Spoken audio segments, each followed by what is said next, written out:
नवा नवा छत्तीसगढ़ी गाना सुने बर हमर जेपी स्टूडियो सीजी ला लाइक शेयर सब्सक्राइब जरूर करो।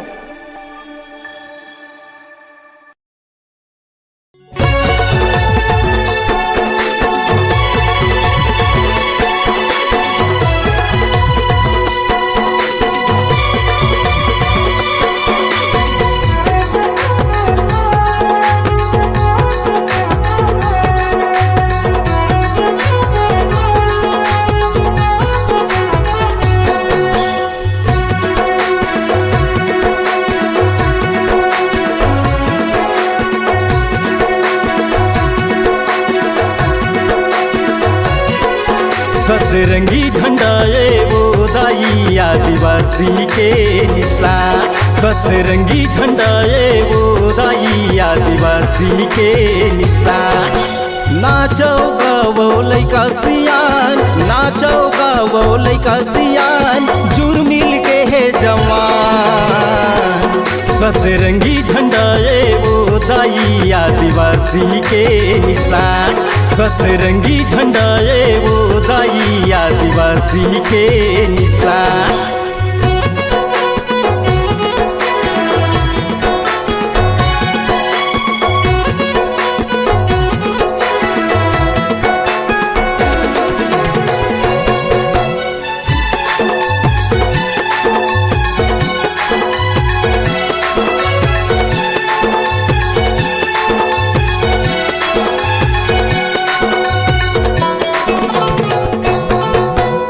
बूढ़ा देव बड़ा देव घर थे हमर सहारा।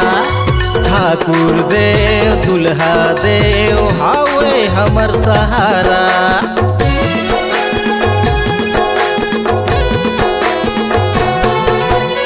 बूढ़ा देव बड़ा देव घर थे हमर सहारा।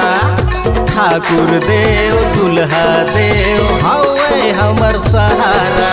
नाचो गावो लइका सियान, नाचो गावो लइका सियान, जुर मिल के है जवान। सतरंगी झंडा ये वो दाई आदिवासी के निशान। सतरंगी झंडा ये वो दाई आदिवासी के निशान।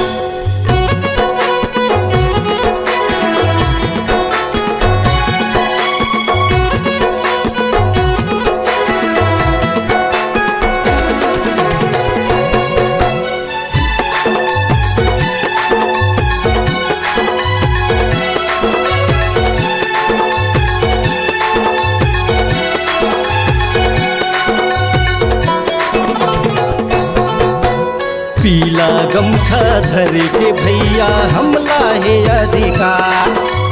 चंदन माँ नाम बढ़ाए के मिले है हमला शान।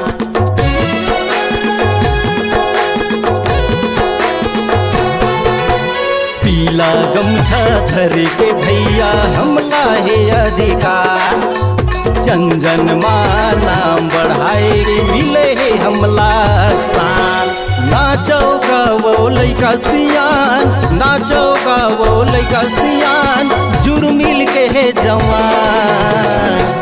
सतरंगी झंडा ये वो दाई आदिवासी के निशान। सतरंगी झंडा ये वो दाई आदिवासी के निशान। सतरंगी झंडा ये वो दाई आदिवासी के निशान। सतरंगी झंडा ये वो दाई आदिवासी के